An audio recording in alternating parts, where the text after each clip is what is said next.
जहां भी मैं जाती हूँ और सब पूछते हैं वो है कि हमारे पूरे क्षेत्र में ये नशा क्यों फैला हुआ है। क्योंकि आधा कुछ हमारी जिंदगी का ये नशे ने खराब कर दिया है। पीढ़ी खराब हो जाती है, घर बर्बाद हो जाते हैं, किसी की जवानी लुट जाती है, किसी का आगे का सहारा लुट जाता है। अब हमारे नौजवानों को चाहिए अच्छी शिक्षा, नौजवानों को चाहिए आगे नौकरी, इन चीजों की ओर ध्यान नहीं। ये सरकार कैसी सरकार? क्या मोदी जी को इतना ध्यान नहीं है कि आज युवा को शिक्षा और रोजगार चाहिए? वायदा तो किया था कि हर साल 2 करोड़ नौकरी देंगे और अब तक 20 करोड़ नौकरी हो जानी चाहिए थी। लेकिन अब ध्यान नहीं, अब मोदी जी को कुछ और बातें याद आ जाती हैं। कहते थे 15-20 लाख सबकी जेब में डालेंगे, लेकिन अब कोई जिक्र ही नहीं है। ध्यान भटकाना है। कभी मंगल सूत्र की बात करेंगे, कभी मंदिर ले आएंगे, कभी भैंस ले आएंगे।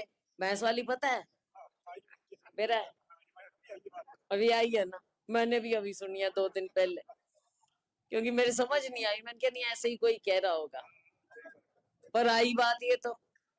अगर भाई 2 भैंस होंगी तो एक भैंस कांग्रेस ही ले जाएंगे खोल के। पता नहीं, मतलब इतना डर क्यों है, इतना भय कांग्रेस से क्यों है मोदी जी को? मैं बताऊं क्यों है। क्योंकि लोगों को पता है कांग्रेस सच बोलती है और ये लोग सच बोलना जानते नहीं। पता है कि इनकी झूठ ज्यादा दिन नहीं चलनी, अब सच्चाई की जीत होगी और इनके झूठ के दिन लद गए। अब देखते हो कि चाहे मोदी जी हैं, चाहे हमारे राज्य के मुख्यमंत्री, पूर्व मुख्यमंत्री, किसी को यही नहीं पता आज के दिन मुख्यमंत्री है कौन। ऐसे इन्होंने बदला, आखिर में डर के मारे घबरा के फैसला लिया। कौन आखिर में मुख्यमंत्री को बदलता है? 2 महीना पहले इन्होंने बदला, क्योंकि पता था भाई बदनामी होगी, काम हुए नहीं, तो सोचा चेहरा बदल देंगे। लेकिन चेहरा बदलने से व्यवस्था नहीं बदलती। आज वही भ्रष्टाचार, आज वही लोग फैमिली आईडी के पीछे घूम रहे हैं, परिवार पहचान पत्र।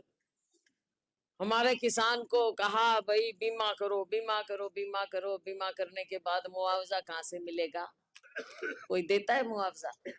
चक्कर काटते रहो, दफ्तर ढूंढते रहो, कौन नहीं दे, दफ्तर ढूंढते रहो। तो अब इनकी बात का विश्वास होगा कैसे? इसलिए ये डर गए, ये डर गए जनता से, क्योंकि जनता के सामने बेनकाब हो चुके हैं।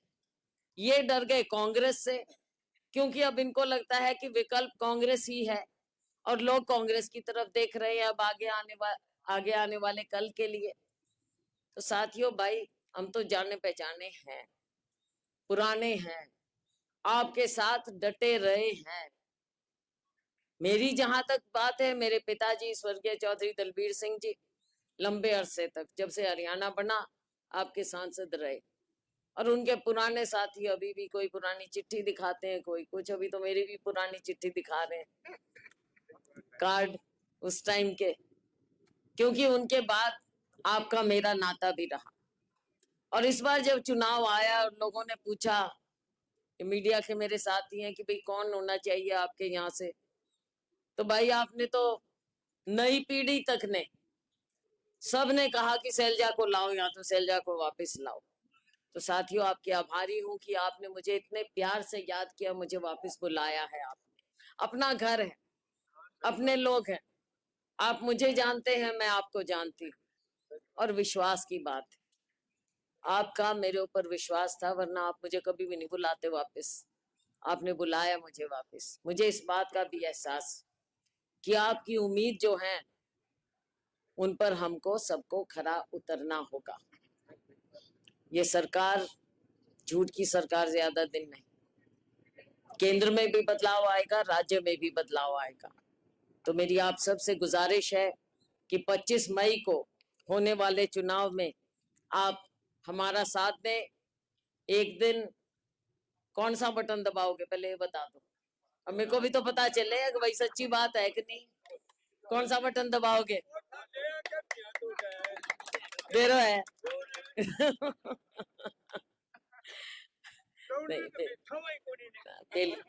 नहीं, ठीक बात है, आप यहाँ आए हैं, आपकी हाजिरी भी बता रही है, आपका प्यार भी बता रहा है कि आप हाथ के निशान वाला बटन दबाएंगे। और साथियों, कांग्रेस की सरकार आएगी, किसानों की किसानी को मजबूत करना है, किसानों के हमने कर्जे भी माफ करने हैं, एमएसपी का कानूनी दर्जा भी देना है, हमारे युवाओं को पहली नौकरी उनकी पुख्ता करनी है। और मेरी बहनें, मेरी माताएं, हर गरीब परिवार किसी भी जाति का हो सकता है, चाहे दलित हैं, चाहे पिछड़ा है, चाहे सामान्य वर्ग के, उनमें भी सामान्य वर्ग में भी गरीब होते हैं। हर गरीब परिवार बिना भेदभाव के, हर गरीब परिवार में एक महिला को हम हर साल 1 लाख रुपया देंगे, ताकि गरीब की गरीबी दूर हो। केवल 5 किलो बाजरी से नहीं गरीबी दूर होनी, गर्मी में बाजरी 5 किलो क्या करोगे? कौन खाएगा? खिचड़ी बना के भेज दियो और भाई तुम खा लो, ठीक है ना। चलो, आगे आने वाला वक्त आपका है और हम सभी आपकी सेवा में हैं, रहे हैं और रहेंगे। कभी भी कोई भी दुख तकलीफ है, हम मिल बैठकर उसका हल निकालेंगे। आज आप आए,